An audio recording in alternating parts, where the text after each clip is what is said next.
hampir pukul 12 malam. Korang bayangkan, kita orang masih live lagi. Tapi perasan tak dekat kemah area Angel ni penuh dengan barang-barang sold. Lagi-lagi set sofa. Dan Angel nak tunjukkan dekat korang set apa yang kita sold. Dan paling bestnya semalam baru je turun 1 biji kontena.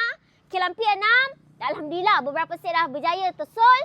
Dan semalam Angel dapat customer daripada online je. Log online. 10,000 lebih kalau red wine. So ni Angel tunjukkan korang. Geng walk-in kita ambil set apa dekat gudang Pok Sijan. Uish. Ada tak geng-geng suka dengan corak bunga yang macam ni?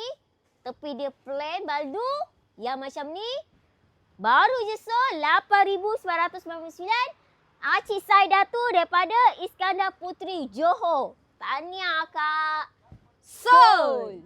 Wah, dah siap packing. Yang ini pula dah siap packing dah. Korang bayangkan.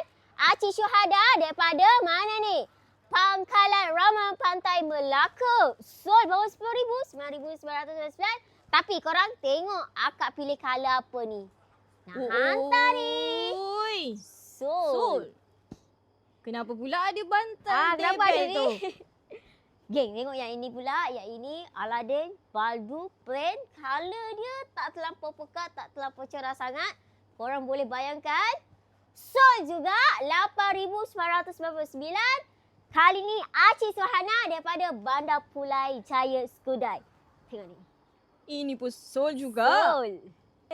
Cari mana Angel? Cari mana saya? Geng, ni colour red wine. 8,000 lebih. Colour yang kalau turunnya pasti acik-acik rebut. Ni customer kita Acik Hayati daripada Kampung Sungai Gersik, Benteng Semerak. Orang dekat je. Orang dekat je. Sold. Sold. 8,000 lebih. Ui. Relip. Tadi colour red wine tapi ini material yang sama. Colour lebih kepada colour coklat. All money. So lagi geng. Acik Nadia Nawati daripada Selangor. Yang ini baru 11,999. Sold. Oi. Ini satu-satunya satu seater yang menghadap ke sana. Tapi Eja nak tunjuk juga dekat korang. Yang ini Acik Alimah punya daripada Bandar Udang Utama, Johor Bahru. Sold. Colour coklat. Korang boleh tengok colour coklat. Yang ini baru 7,999. Sold. Ui, sold bos. Push. Yang ini dah siap packing. Korang boleh tengok ni. Dah siap packing. Tengok ni. Bawah 10,000, 8,999. Acik Muhammad daripada Batu Pahat. Pilihan Acik Muhammad. Tengok. Baldu grey cerah-cerah. Korang suka tak kalau baldu